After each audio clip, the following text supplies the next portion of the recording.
नमस्कार। हमने पिछली बार ट्रायंगल्स और टाइप्स ऑफ ट्रायंगल्स देखे थे। टाइप्स ऑफ ट्रायंगल्स में on the basis of sides we have seen. Sides के बेसिस पे सबसे पहला था स्केलाइन ट्रायंगल, जिसमें तीनों साइड्स अलग अलग लेंथ की हो।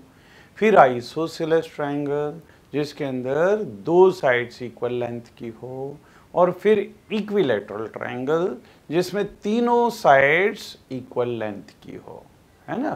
फिर on the basis of angle हमने ये देखा था कि सबसे पहले अगर किसी ट्रायंगल के तीनों एंगल एक्यूट हों तो उसको एक्यूट एंगल्ड ट्रायंगल बोलते हैं। अगर ट्रायंगल में एक एंगल 90 डिग्री का हो, राइट एंगल हो, तो उसको राइट एंगल्ड ट्रायंगल बोलते हैं। और अगर किसी ट्रायंगल के अंदर एक एंगल ऑब्ट्यूस एंगल हो, जिसमें 90 डिग्री से ज़्यादा का एंगल हो, तो उसको ऑब्ट्यूस एंगल्ड ट्रायंगल बोलते हैं। फिर हमने कुछ क्वेश्चंस देखे थे जिसके अंदर दोनों का कॉम्बिनेशन भी हो सकता है। ये वाला क्वेश्चन भी उसी तरह का है। Let us see this. So name each of the following triangle in two different ways. अब दो वेज में हमारे को इसको लिखना है। टू डिफरेंट वेज मतलब एक तो होगा एंगल के बेसिस पे और एक होगा साइड के बेसिस पे, ठीक है।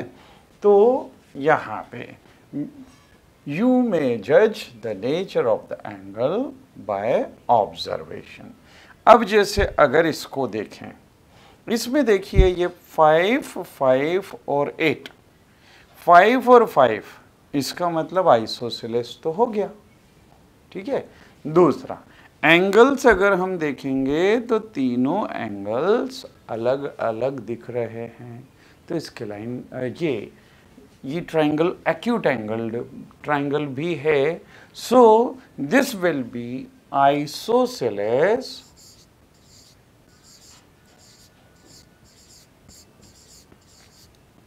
आइसोसेलेस क्योंकि ये दोनों साइड्स इक्वल। फिर एक्यूट एंगल्ड ट्रायंगल,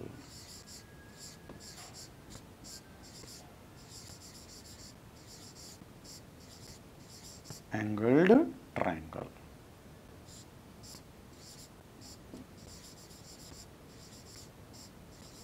ठीक है। तो ये आइसोसेलेस क्योंकि ये एक्यूट एंगल हैं, सब 90 डिग्री से छोटे हैं। अब इसको देखें, यहाँ 10 सेंटीमीटर और 10 सेंटीमीटर, ठीक है। और यहाँ पे ये एंगल 90 डिग्री का राइट एंगल दिख रहा है, तो ये होगा isosceles right angled triangle. So this is isosceles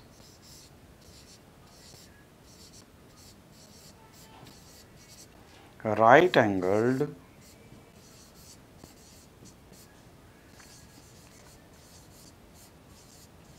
triangle, ठीक है। अच्छा, अब हम पहले इसको देख लें। इसके अंदर यहाँ पे देखिए ये दोनों साइड्स इक्वल हैं, तो आइसोसेलेस हो गया। और ये एंगल ऑब्ट्यूस एंगल दिख रहा है ना, तो ये वाला हो जाएगा isosceles obtuse angled triangle. So this is isosceles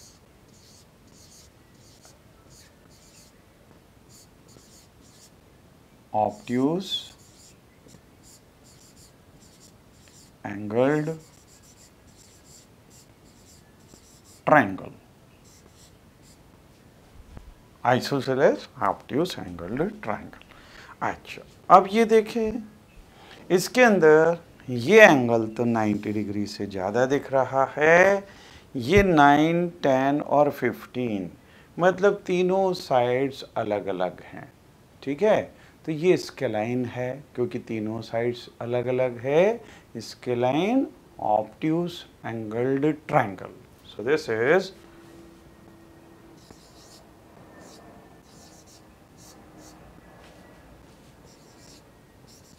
स्केलाइन obtuse angled triangle, ठीक है।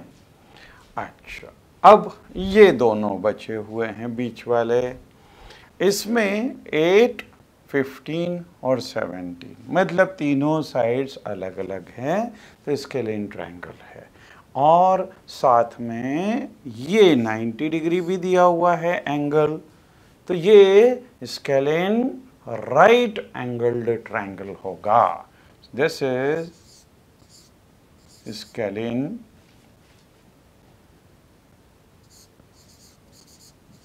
राइट एंगल्ड ट्रायंगल, ठीक है।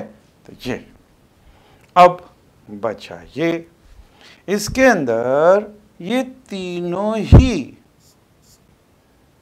साइड्स इक्वल हैं, 5.2, 5.2, 5.2। तो ये इसमें तीनों साइड्स इक्वल हैं, तो इक्विलैटरल ट्रायंगल है, और तीनों एंगल्स भी 90 डिग्री से छोटे हैं, तो एक्यूट एंगल ट्रायंगल भी है। So this will be equilateral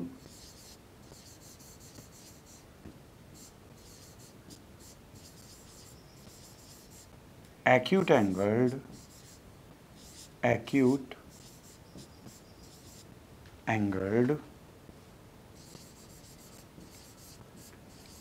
triangle, ठीक है। तो ये इक्विलैटरल एक्यूट एंगल्ड ट्रायंगल होगा। तो इस तरह से हम हर ट्रायंगल के लिए दो तरीके से उसका नाम दे सकते हैं, एक तो साइड के बेसिस पे और दूसरा एंगल के बेसिस पे। ओके, देन अब हम आते हैं क्वाड्रिलैटरल्स के ऊपर। क्वाड्रिलैटरल्स हमने देख तो लिया है कि वो पॉलीगॉन जिसके अंदर 4 साइड्स हो, है ना, उसको बोलेंगे क्वाड्रिलैटरल। अब क्वाड्रिलैटरल में भी अलग अलग टाइप के, जैसे हमने ट्रायंगल के अंदर देखा अलग अलग टाइप ट्रायंगल्स की, वैसे ही क्वाड्रिलैटरल के अंदर भी अलग अलग टाइप के क्वाड्रिलैटरल्स होते हैं। और आपके ज्योमेट्री बॉक्स के अंदर जो सेट स्क्वायर दिए हुए हैं, सेट स्क्वायर से हम कुछ क्वाड्रिलैटरल्स बना सकते हैं। तो देखिए, quadrilateral means this is A polygon which has 4 sides, so that will be called quadrilateral. Okay, then अब क्वाड्रिलैटरल में अलग अलग टाइप के क्वाड्रिलैटरल। सबसे पहले हम देखें रेक्टेंगल। तो अब रेक्टेंगल क्या होगा? Rectangle is a quadrilateral in which all angles are of 90 degree and opposite sides are equal also. तो इस तरह का क्वाड्रिलैटरल जिसके अंदर सब एंगल अंदर वाले वो 90 डिग्री के हों और अपोजिट साइड्स, दोनों साइड अपोजिट साइड वो इक्वल लेंथ की होनी चाहिए। अगर आपको ये बनाना है तो देखिए, आपके पास में 2 सेट स्क्वायर हैं, 30, 60, 90 वाला, है ना। दूसरा एक और किसी से उधार ले लें और दोनों को इस तरह से रख दें। एक ये रख दिया यहाँ पे, ठीक है, ये, और दूसरा यहाँ पे इससे सटा के और इस तरह का रख दिया। So this quadrilateral formed, this will be ABCD, अगर इसको नाम दें तो आप इसमें देखेंगे ये एंगल 90, इधर ये एंगल 90, इधर ये एंगल 90 और यहाँ पे भी ये एंगल 90 डिग्री का है ना। ऐसी खड़ी खड़ी लाइनें हैं इसके अंदर। और दूसरी चीज, ये दोनों साइड आपस में इक्वल हैं, ऐसे ही ये वाली साइड्स भी आपस में इक्वल है। तो ये होगा रेक्टेंगल। ठीक है, अब हम अगला आते हैं स्क्वायर। तो स्क्वायर में ए स्क्वायर इज ए रेक्टेंगल। अब ये भी रेक्टेंगल है। जब रेक्टेंगल बोल दिया मतलब उसके अंदर सब एंगल्स इक्वल हो गए 90 डिग्री के और अपोजिट साइड्स इक्वल हो गई। ठीक है, so this is a rectangle. A square is a rectangle in which all sides are of equal length.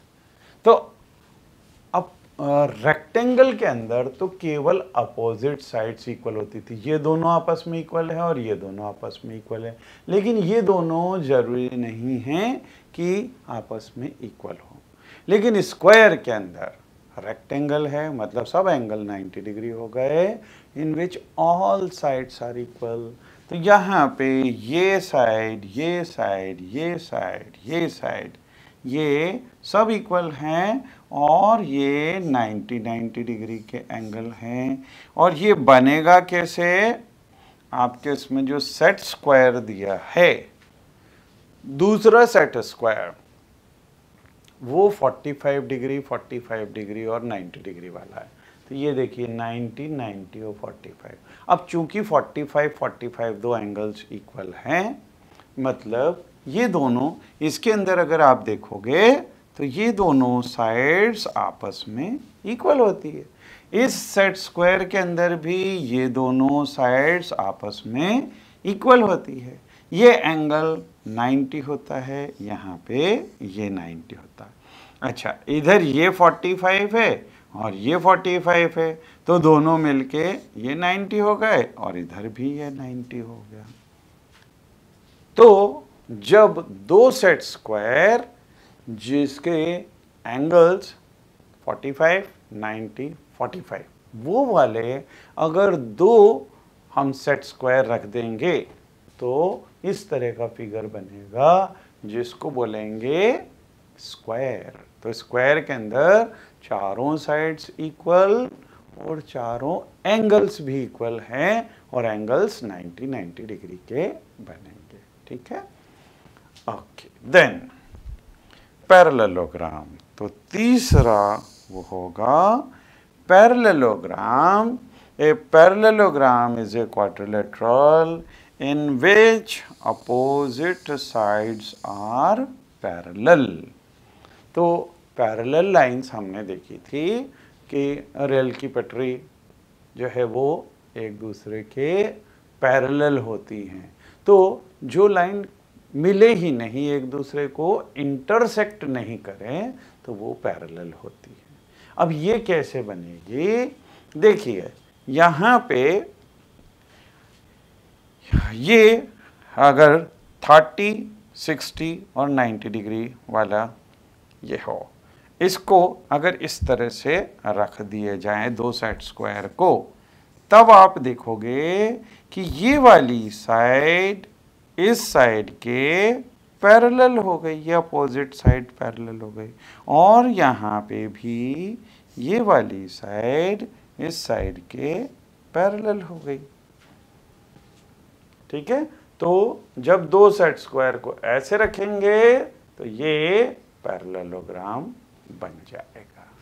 ठीक है, तो ये पैरेललोग्राम में आपको ध्यान रखना है दोनों पेयर अपोजिट साइड्स वो पैरेलल होनी चाहिए। ठीक है, तो ये हो गया तीसरे टाइप का क्वाड्रिलेटरल। अब चौथे टाइप का क्वाड्रिलेटरल।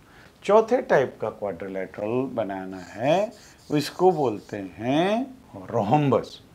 मतलब रोहम्बस क्या होगा? ऐसा पैरेललोग्राम जिसकी चारों साइड्स इक्वल हो, ठीक है, जिसकी चारों साइड्स इक्वल हो। तो अभी हमने स्क्वायर में भी देखा था कि उसके अंदर भी चारों साइड्स इक्वल थी, लेकिन वो रेक्टेंगल था जिसके अंदर चारों साइड्स इक्वल थी, और ये पैरेललोग्राम होगा जिसकी चारों साइड्स इक्वल होगी। तो rhombus is a parallelogram in which all the sides are of equal length। तो अगर इसको बनाना है जिसमें चारों साइड्स इक्वल हो, तो देखिए अगर हमारे पास में ये 30, 60 और 90 वाला अगर सेट स्क्वायर है, ऐसे 4 सेट स्क्वायर ले लो और इसको इस तरह से चारों को जमा दो। अब देखिए यहाँ पे जो क्वाड्रिलेटरल बन रहा है वो इस तरह का बन रहा है, और इसमें आप देखेंगे कि अपोजिट साइड्स, ये देखिए ये और ये पैरेलल हैं, ऐसे ही ये वाली साइड और ये वाली साइड ये भी पैरेलल हैं। फिर सेट स्क्वायर की ये साइड इसके बराबर, ये साइड इसके बराबर और ये वाली साइड इसके बराबर, मतलब चारों इक्वल हो गई। तो this will be A rhombus, ठीक है। तो रोहम्बस मतलब एक पैरेललोग्राम जिसके अंदर चारों साइड्स इक्वल हो, और स्क्वायर इज ए रेक्टेंगल जिसके अंदर चारों साइड्स इक्वल हो, ठीक है। Okay, then come to trapezium. Trapezium मतलब अब ये ऐसा क्वाड्रिलेटरल होगा, इसके अंदर तो पैरेललोग्राम में हमने देखा कि दोनों साइड्स पैरेलल थी, लेकिन ट्रेपेजियम में केवल एक पेयर पैरेलल होगा। ये पैरेलल हो गए, लेकिन ये और ये नहीं होंगी पैरेलल। तो this is a trapezium in which two sides are parallel to each other. तो केवल दो साइड्स एक दूसरे के पैरेलल होंगी, ये बाकी की दोनों एक दूसरे के ऊपर पैरेलल नहीं होंगी, है ना, ये पैरेलल नहीं होंगी। तो ये बनाने के लिए दो सेट स्क्वायर ऐसा रख दो और तीसरा वाला इस तरह से रख दो। So you will get this is a trapezium, ठीक है। तो इसमें केवल एक पेयर पैरेलल हो गई। तो ये टाइप्स ऑफ क्वाड्रिलेटरल्स हुए, है ना, जैसे हमने ट्रायंगल्स की टाइप्स देखी थी उसी तरह से क्वाड्रिलेटरल की टाइप्स भी हमने देखी। अब देखिए यहाँ पे observation of properties of different quadrilaterals. ये अलग अलग टाइप के क्वाड्रिलेटरल्स तो हमने देख लिए, है ना। अब इनकी प्रॉपर्टीज देखते हैं। सबसे पहले पैरेललोग्राम। पैरेललोग्राम में हमने देखी कि अपोजिट साइड, जो अपोजिट साइड्स हैं ये पैरेलल थी, आंसर इज यस। इक्वल थी, आंसर इज यस, ठीक है। फिर तो पैरेललोग्राम में अपोजिट साइड्स पैरेलल भी थी, इक्वल भी थी, लेकिन क्या चारों इक्वल थी? नहीं, दो अलग लेंथ की थी, बाकी दूसरी अलग लेंथ की थी पैरेललोग्राम में। तो इसके अंदर answer all sides equal, answer is no. फिर अगर हम देखें पैरेललोग्राम के अंदर, पैरेललोग्राम में अपोजिट एंगल्स वो भी इक्वल थे। देखिए अगर हम एक पैरेललोग्राम यहाँ पे छोटा सा बनाएं, ये इस तरह का पैरेललोग्राम था, इसमें ये अपोजिट साइड्स इक्वल थी, ये वाली अपोजिट साइड्स इक्वल थी, ठीक है। अच्छा, ये एंगल इसके बराबर दिख रहा है, तो अपोजिट एंगल्स आर इक्वल। ये ऐसे ही ये वाला एंगल इसके बराबर दिख रहा है ना? So opposite angles are equal. अब हम अगर देखें डायगोनल्स, तो डायगोनल ये है और दूसरा डायगोनल ये वाला है, ठीक है? एक छोटा दिख रहा है, एक बड़ा दिख रहा है। तो यहां पे डायगोनल्स इक्वल हैं क्या? Answer is no. और ये डायगोनल्स क्या एक दूसरे के ऊपर परपेंडिकुलर दिख रहे हैं? Answer will be no. ये एक्यूट एंगल है और जबकि ये वाला दूसरा देखें तो ये ऑब्ट्यूस एंगल है ना? तो ये परपेंडिकुलर नहीं है एक दूसरे के, ठीक है? अच्छा, अब दूसरा देखें रेक्टेंगल। अब हम यहाँ पे एक छोटा सा रेक्टेंगल बनाएं। ये रेक्टेंगल है, ठीक है? इसके अंदर सबसे पहले अपोजिट साइड्स, क्या ये अपोजिट साइड्स इक्वल है? आंसर इज यस, ये अपोजिट साइड्स इक्वल हैं। और क्या ये आपस में पैरेलल हैं? तो आंसर इज यस, पैरेलल भी है ना? तो पैरेलल के लिए हो जाएगा यस, इक्वल के लिए भी वहां पे हो गया यस। ऑल साइड्स इक्वल, क्या इसमें सब साइड्स इक्वल है? Answer is no. तो यहां पे ये ऑलरेडी लिखा है no. Opposite angles are equal. यहां पे तो हमने देखा था कि सभी एंगल 90-90 होते हैं। तो ये एंगल 90 है, इधर भी एंगल 90 है, इधर एंगल 90 है तो इधर भी एंगल 90 है। Means opposite angles are equal, so answer will be yes, ठीक है? अब देखें डायगोनल्स।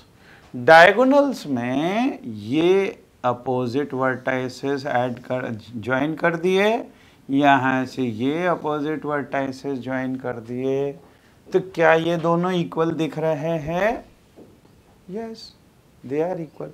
कोई सा भी रेक्टेंगल बना के आप स्केल से अगर उसको रूलर से अगर मेजर करेंगे तो आपको दोनों इक्वल दिखेंगे।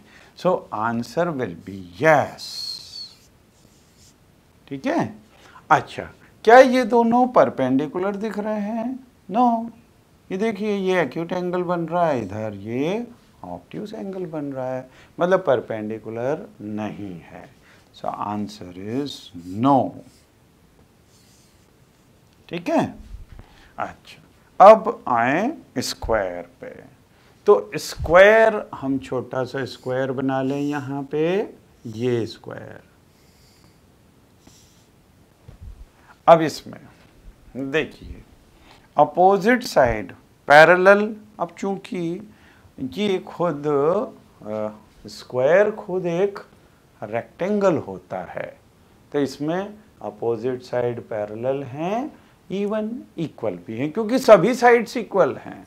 तो यहाँ पे दोनों जगह आंसर आएगा opposite sides are parallel, yes.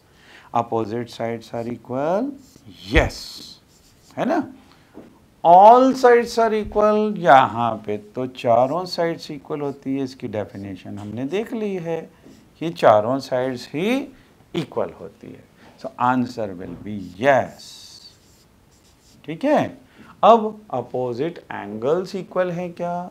इसमें भी सब एंगल्स 90-90 डिग्री हैं, ये 90-90 है, इधर ये 90-90 है, तो opposite angles are equal, answer will be yes.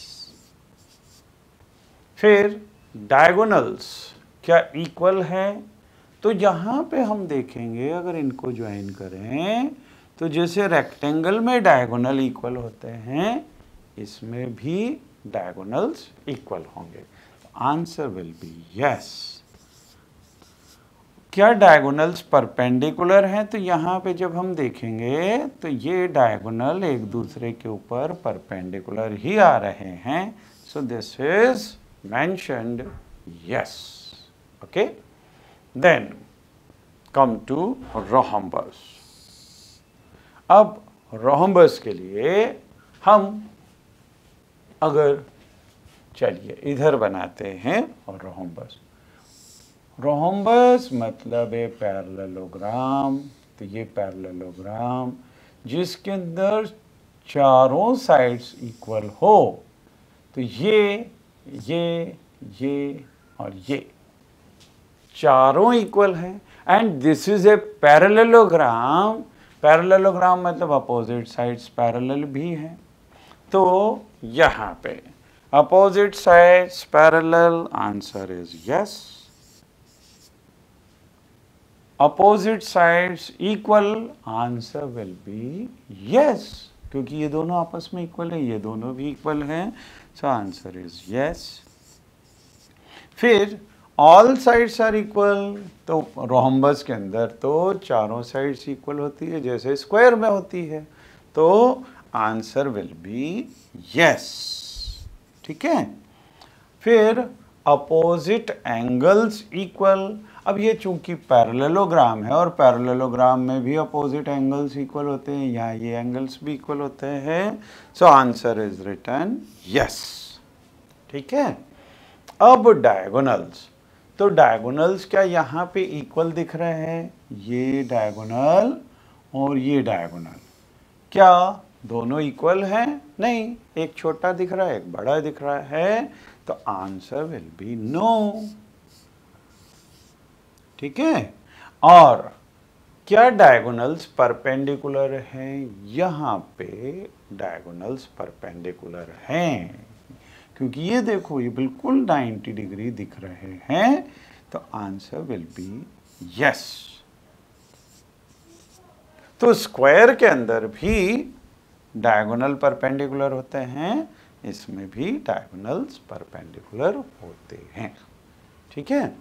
फिर अगला ट्रपेजियम. अब ट्रपेजियम अगर हम ट्रपेजियम बनाए, चलिए यहीं पे बनाएं. इसमें एक पेयर वो पैरेलल होगा, दूसरा नहीं. यहाँ पे ये साइड्स पैरेलल हैं लेकिन ये दोनों पैरेलल नहीं हैं. तो opposite sides are parallel. Answer will be only one side is parallel. तो दोनों तो नहीं हैं तो हम नो लिखेंगे. इक्वल वो भी नहीं है क्योंकि ये अलग अलग साइज की हैं, ये भी अलग अलग लेंथ की हैं. फिर ऑल साइड्स इक्वल, ये भी नो आएगा. फिर अपोजिट एंगल्स इक्वल, ये भी नो आएगा क्योंकि है ही नहीं, नो. ठीक है. फिर डायगोनल्स क्या इक्वल होंगे? यहाँ पे अलग साइड लेंथ है, इधर अलग लेंथ है. तो आंसर विल बी नो. और क्या डायगोनल्स परपेंडिकुलर हैं? This is also no. तो यहाँ से हम देखेंगे ट्रपेजियम में सब चीज नो है ना. तो और ये इनकी प्रॉपर्टी हम इस टेबल से देख सकते हैं. So this is very important table. Okay.